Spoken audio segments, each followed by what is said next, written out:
Hello and welcome to today's session. Thank you for joining us. We'll be talking about the Employment Rights Act 2025. My name's Amy Foster and I'm the Business Development Manager for the Citizens Advice Leicestershire. I'm joined today by Vicky Gutteridge, CEO at Citizens Advice Leicestershire. In this session, we'll cover the headline changes, what they mean for businesses, but more importantly, what they mean in practice for line managers. Let's get started. Today is all about clarity and action. By the end, you'll know the main employer-facing changes in the Act, the practical steps line managers can start taking now, and how Citizens Advice Leicestershire can support you. Everything today is designed to help you feel confident, not overwhelmed. Why should we be preparing for the Act? The Employment Rights Act is being described as the biggest overhaul of UK employment law in a generation, and that's not an exaggeration. To give you a bit of context, the last time we saw changes on this scale were the late 1990s and early 2000s, when rights like minimum wage, working time limits and family-friendly protections were introduced. Since then, the world of work has changed significantly. We've got 0-hour and casual work have grown across hospitality, care, retail and logistics. Hybrid and flexible working have become the norm. Tribunal claims have risen steadily, especially around unfair dismissal and discrimination, and there's been increasing pressure to protect vulnerable workers and create more predictable work. The Act is the government's response to all of that. It's designed to modernise the system, close loopholes and rebalance flexibility so that it works for both employers and workers. Why does this matter for line managers? Even though the reforms are phased across 2026 to 2027, the expectations on managers start now. Because the Act doesn't just change policies, it's changing behaviour. Managers will need to have clearer conversations, document decisions consistently, spot patterns early, and follow processes more tightly than before. While we don't have the detail to make changes yet, employers can start to look at what they do have in place, audit it, and be ready to react. Small businesses are particularly exposed because you don't often have large HR teams. Managers wear multiple hats and small issues can escalate quickly without early intervention. So the bottom line, preparing early gives you smoother transitions, fewer disputes, more confident managers, and that's what we're looking at today, and a genuine competitive edge in recruitment and retention. The message is simple. Better conversations plus better records equal fewer crises. And the Employment Rights Act makes those everyday management habits more important than ever. What has changed since Royal Assent?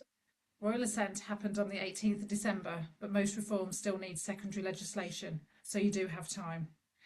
What this means for managers is you don't need to panic, but you do need to tighten your routines now because the expectations on managers start before the regulations do. This is about getting your foundations right. Today we're going to concentrate on 6 key reforms that change what line managers must do. So we're concentrating on the 6 main areas today, otherwise you'll be with us all afternoon. So we're looking at 6-month unfair dismissal protection, statutory sick pay from day one, flexible working and new leave rights, 0 hours and insecure work protections, harassment, the new proactive duty, tribunal exposure and record keeping. And across all 6, the theme is the same. Have the conversation, keep the record, follow the routine, and ask for support early. We'll start with unfair dismissal rights. Unfair dismissal protection after 6 months means probation and contracts matter more than ever. This is one of the biggest behavioural shifts for line managers. One of the important things businesses must do, and managers must understand, is that contracts and probation clauses need to spell out expectations clearly. Nothing should be a surprise to a new employee. What is expected of them should be clear, and what happens if this is not working should be clear. That's the standard the Act expects. So when a new starter joins, managers need to walk them through the probation expectations, explain what good looks like, be clear about the review points and timing, and outline what will happen if things aren't working. A contract can say all the right things, but if the manager doesn't reinforce it in the first few weeks, it loses its power. I'm going to bring 3 examples to life for you. We're going to get to know these people over the next few slides. So we've got a barista working on a 6-month probation. If their timekeeping or customer service appears to not be up to scratch by week 2, you need to address it early, not wait until month 5. The contract sets out the expectation, but your conversations make it real. We've got a new carer and they're struggling with the medication handover accuracy. This is an important part of their job. The contract may outline standards, but your 4 weekly probation review and clear notes will protect the residents and the organisation. And we've got a warehouse picker. They're not meeting their accuracy targets. The contract explains performance expectations, but your early documented conversations show the support and the training that you've offered. So actions for line managers. Reinforce contract expectations in the induction. Use probation reviews properly. Don't skip them, they're there for a reason. Keep simple, dated notes of feedback and support. Raise any concerns early and ask for HR support if something feels off. Good contracts plus good conversations equals strong, fair decisions later. Let's look at the next one then, statutory sick pay and payroll implications. Statutory sick pay is one of the most immediate and impactful changes for businesses and for line managers. Under the Act, statutory sick pay will be payable from day one of sickness and more employees will qualify, including those on lower earnings and variable hours. Businesses can no longer rely on waiting days or thresholds to limit costs. This does mean that more people qualify, statutory sick pay starts sooner, costs will increase for you, and line managers' conversations matter more than ever. Going back to our examples then, we've got a part-time barista working 12 hours a week, previously earned below the statutory sick pay threshold. Under the new rules, they qualify, and if they're off sick for 2 weeks, statutory sick pay applies from day one. A carer calls in sick for the first 3 days. Previously, waiting days meant no statutory sick pay was due. Now it applies immediately, so your return to work conversations are essential. Agency drivers on variable hours now qualify for statutory sick pay. Even short absences trigger this, so managers must follow a consistent reporting process. So your actions as a line manager, make sure staff phone in, not text. You'd be making it far too easy for them to have a duvet day. Get them to call in and have a conversation about how they are and when they're returning to work. Hold those proper return to work interviews. They should be happening after every period of absence. Have those difficult conversations. Is there anything we need to be aware of? What can we help you with? Delve into, is this really a sickness or is this a different need? These would help you with your costs as well. If you start to spot patterns early, if somebody's having every Monday off, ask that question, why is it every Monday? Maybe they're not sick at all, but they need help with something else. Record every conversation, even if it's short, dated notes. Follow the same process as other managers to ensure fairness. It shouldn't be easy to have a day off in one department compared to another. It should be consistent throughout. So this is about consistency, clarity and early intervention, and this will all make a huge difference. Our next one then is flexible working and leave changes. Flexible working is one of the biggest cultural shifts in the Act, and it's one that line managers will feel immediately. Flexible working is no longer a nice to have, it becomes a core compliance issue. So what's changing under the Act? A day one right to request. Employees no longer need 26 weeks of service before making a flexible working request. That means you could be having this conversation on somebody's first day. Employers must consider the request positively. You can still refuse, but only for clear business reasons, and you must show you've genuinely considered the request. There could be a wider range of flexibility that's asked for. This could include hours, start and finish times, days worked, location, compressed hours, job sharing. A stronger process around requirements. Requests must be handled promptly with consultation and written responses, and employees may be able to make more than one request per year. So let's go back to our examples.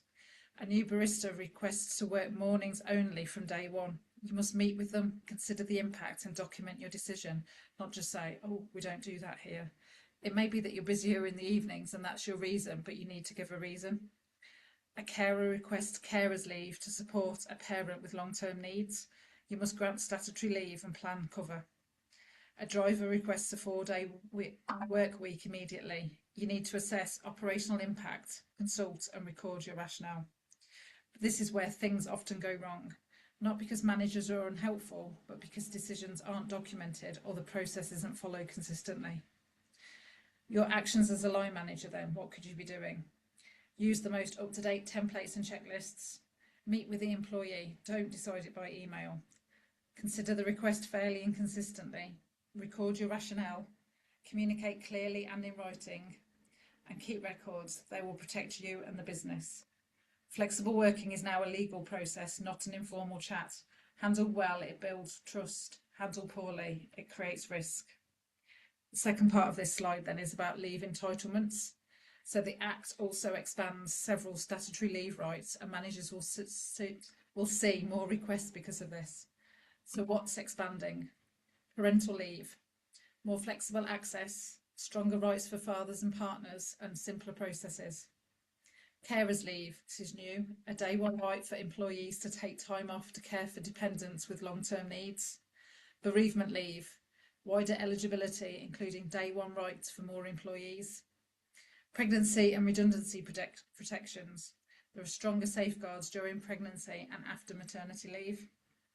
Neonatal leave, this is new, a day one right for parents whose babies require neonatal care. So what does this mean for line managers? Expect more requests, often at short notice. Follow the policy consistently. Record requests and decisions. Plan cover early and fairly, and involve HR quickly if you're unsure. Our next one then is insecure work, 0 hours and worker status.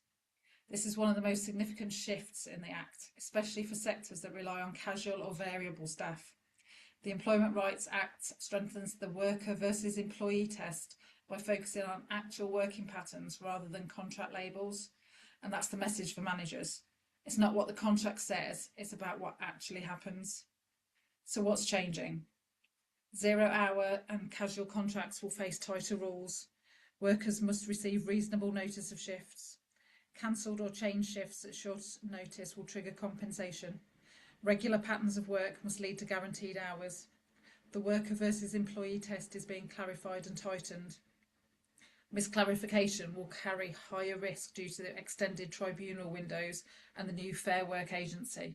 I'll get onto that shortly. Contracts calling somebody a casual worker will be overridden if their actual working pattern looks like employment. So let's go back to our 3 examples. So a barista on a 0 hours contract who is working 25 hours a week and has done every week for 6 months. Under the Act, they're likely to be considered an employee. They'd be entitled to unfair dismissal protection and guaranteed hours. Casual carers booked every weekend show a regular pattern. They may need to be moved onto employee contracts with predictable hours and stronger rights. Agency staff working the same shifts every week could be reclassified as employees. That triggers rights to redundancy pay, dismissal protection and notice periods. What does this mean for line managers then? Managers are the ones who see the real patterns, not HR and not payroll. So your role here is crucial. Your actions that you could be taking. You could be supporting a 12-week audit of casual staff hours. What shifts are people working? How often does this happen? Are they cancelled? What do you see? Flag those consistent patterns. Offer regular hours where they do exist. Give reasonable notice of shift and avoid last-minute cancellations because this will lead to compensation for them. Record the changes and any cancellations. Again, looking for patterns with teams, departments, days of the weeks, timings. And ask for support if you're unsure about somebody's status. This part is all about fairness, predictability and reducing risk, and line managers are at the centre of making this work. Next one then is harassment, new proactive duty here. This is one of the most significant cultural shifts again in the Act's reforms. From October 2026, employers won't just be responsible for how staff behave towards each other, they'll also be liable if a member of staff is harassed by anyone they encounter at work. So that includes contractors, delivery drivers, customers, clients, service users and visitors. To avoid liability, employers must show they took all reasonable steps to prevent harassment. That's a higher bar than the current Equality Act duty, which only requires reasonable steps. Everything's pointing to the fact you'll require stronger policies, better training and clearer reporting routes with consistent record keeping. It's also important to note that this applies to all forms of harassment, not just sexual harassment when the harasser is a third party. And NDAs, that prevent workers from reporting harassment or discrimination will no longer be enforceable. So what practical takeaways could a line manager have? So firstly, model appropriate behaviour. Next, act early, even on low-level concerns, stamp those out. Conduct and review risk assessments, have a look at lone working, late nights, events that are with alcohol, they are now at a risk. Evaluate third-party exposure, where are the interactions with customers, contractors and the public. Engage with your team, these are the ones that know this information, don't write a policy in isolation. Training, make sure it's relevant and interactive for your team. They need practical examples. This isn't a textbook exercise. Line manager training, you may want to look at how you manage difficult conversations, and if you're not comfortable with that, there is training available. But most importantly, have a speak up culture. Ensure that your staff feel that they can say when something's wrong and know something will be done about it. Document that and reassess, go back and look at your risk assessment. Last slide for me then is tribunal exposure and risk management. Tribunal exposure is increasing under the Act, and line managers play a major role in reducing that risk. The first big change is that tribunal claim times are doubling from 3 to 6 months. That gives employees far more time to reflect, seek advice and submit claims. So your notes need to be clear, factual and consistent, just to make sure that you can remember it. The second major change is the creation of the Fair Work Agency. I mentioned this earlier. This is a new enforcement body and they can investigate concerns and even bring tribunal claims on behalf of workers, especially those in sectors with insecure work. That means that issues that previously stayed informal may now be formally challenged. And with expanded rights, unfair dismissal, 0-hour protections, flexible working, leave entitlements and the new sexual harassment proactive duty, there are simply more routes for claims. This is why early conversations, dated records and consistent processes matter more than ever. And don't forget mediation. It's one of the quickest, safest ways to resolve conflict before it becomes a grievance or a claim. It lowers the temperature, rebuilds relationships and avoids unnecessary escalation. Good everyday management is your strongest protection and the Act raises the stakes. Over to Vicky. So we've provided you with a lot of information, a lot of legislation to think about. So we're going to have a look at now what are some of the practical steps that line managers and HR leads can take while we navigate these changes. So looking at role clarity in action. Managers, the minimum standard for you is having early conversations. This is one of the key important parts of the Act. It's being proactive. So it's being able to set clear expectations, and that's with new staff and also existing staff. And you can do this through probation processes, inductions, and also through supervisions. And good supervision templates leads naturally into early conversations and can reduce friction about talking about perhaps sickness, absence or well-being. It leads you naturally into those conversations and then being able to listen and respond to those conversations. Secondly, it's about keeping simple records. You don't need to keep chapter and verse, just factual, dated records that are stored in an easy place for people to be able to find. We have seen that the tribunal claim extension and also ACAS early conciliation is extending, so it could take longer for you to know if a tribunal case is being brought against you. Therefore, keeping dated notes for a longer period of time is going to be a protection for you. So those notes could be from probation, right to work and supervisions, and following up any agreed actions where needed. And really just getting used to those core routines, probation check-ins, documented supervisions and return to work conversations. And when should you have a return to work conversation? It's after every period of absence to make sure that you're spotting any patterns or any issues that may not actually be related to sickness and therefore could be dealt with through another of your processes. When to seek guidance is really important. So if you're considering formal action or there's a potential legal risk, discrimination, harassment or dismissal, then it's important to speak to somebody who has that HR lead role to give you some guidance. If you feel that an issue is repeating itself or escalating, or you just feel out of your depth or stuck for the next steps, seeking guidance early is good practice, not failure. So we do have time to put these changes into practice, and this is a very busy slide. So we have tried to break it down with some of the more simple steps that you need to take early on. So starting in April, we'll see the Fair Work Agency launch, which gives the government new powers in being able to bring tribunal claims. In April, we start off with the statutory sick pay payments and also the parental leaves. So having a look at those policies first is your first next step. Then in October, we are seeing the extended employment tribunal claims. So making sure that your documents, you're getting into the habit of making sure that they're up to date, and the sexual harassment proactive duty. So you have time between now and October for that training and the policies to be checked and updated if necessary. And then in 2027, we have some more of the significant parts of the Act coming through. Unfair dismissal rights at 6 months. It's worth mentioning that anybody who has 6 months of service at that point in January 27 do have those unfair dismissal rights. So anybody joining you now from July onwards this year, so that's worth thinking about, and that's why we're recommending to get prepared.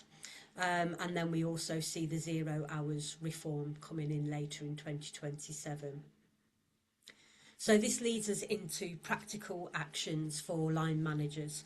What can you do to start making preparations for these changes? The best thing we can recommend is start early and take a test and learn approach to making changes to your processes and your actions. You're not going to get everything right straight away, and it will feel a little bit uncomfortable at first when you're dealing with new ways of working. So give yourself plenty of time and don't wait until those legislation dates tip into action.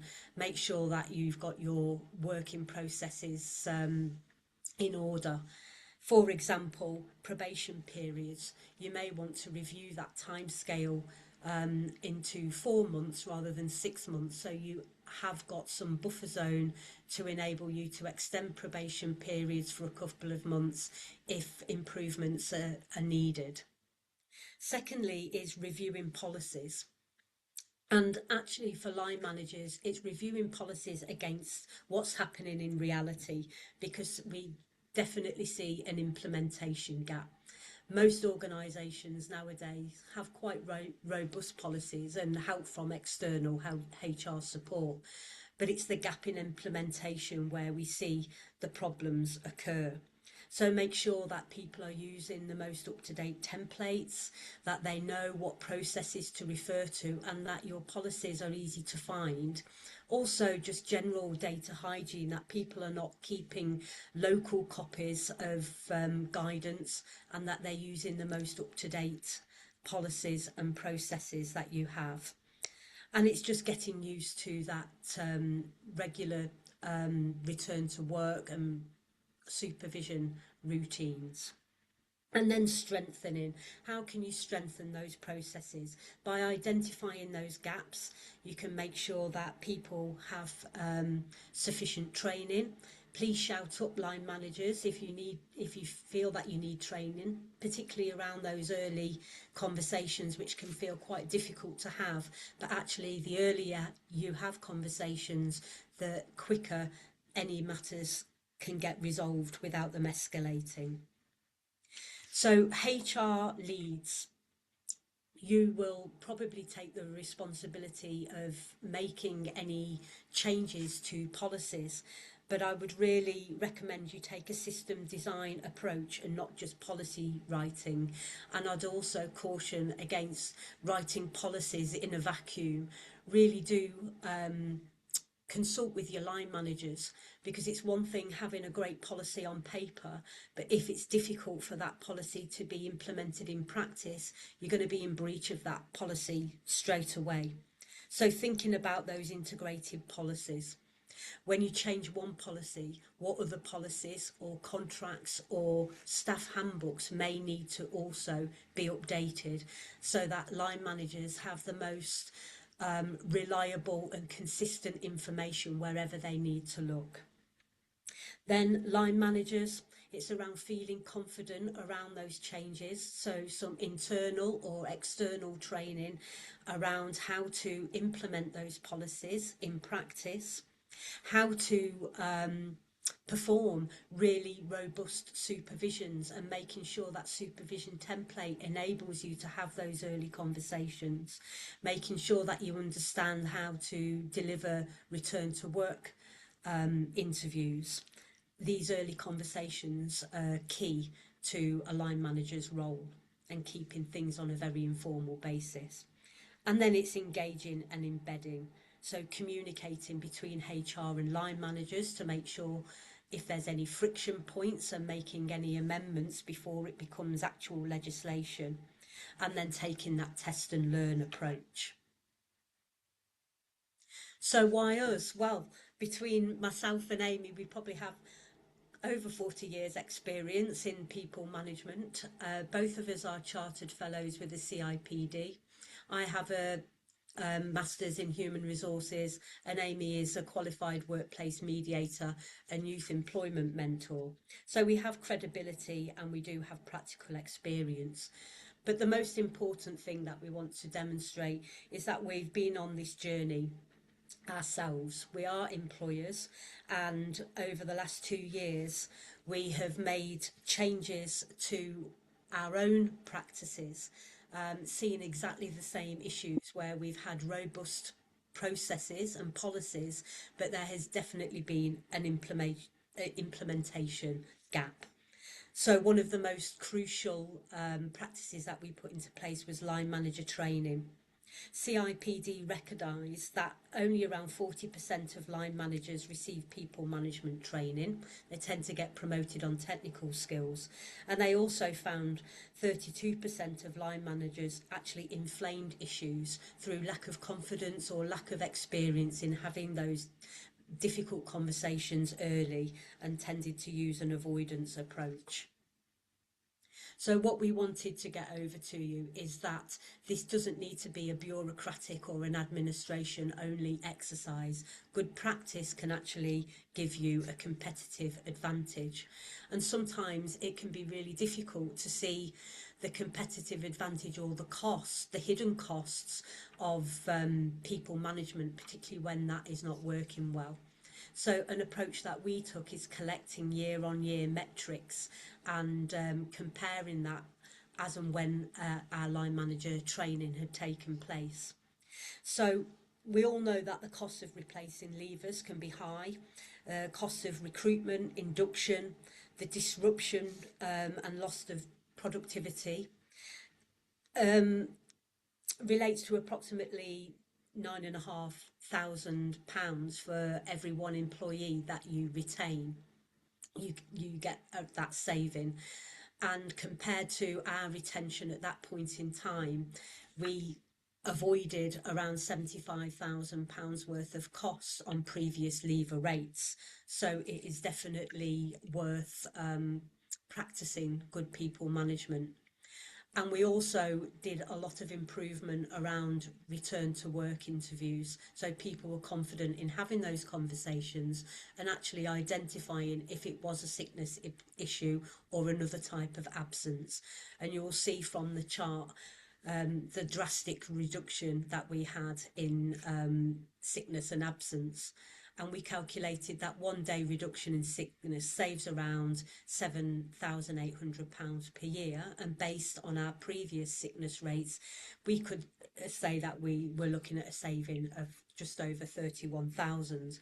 So again, good practice does give you a competitive advantage and makes you more efficient as an organisation. We talked about the line manager training and early resolution, and there really is a value in investment. Prior to our line manager training, we were seeing that grievances and disciplinaries were escalating into formal processes more often. And we put a calculation to how much expense that would take. And I'm sure if you've ever been through a formal process yourself, you can understand how lengthy and time consuming they can be, never mind the stress that's involved for everybody.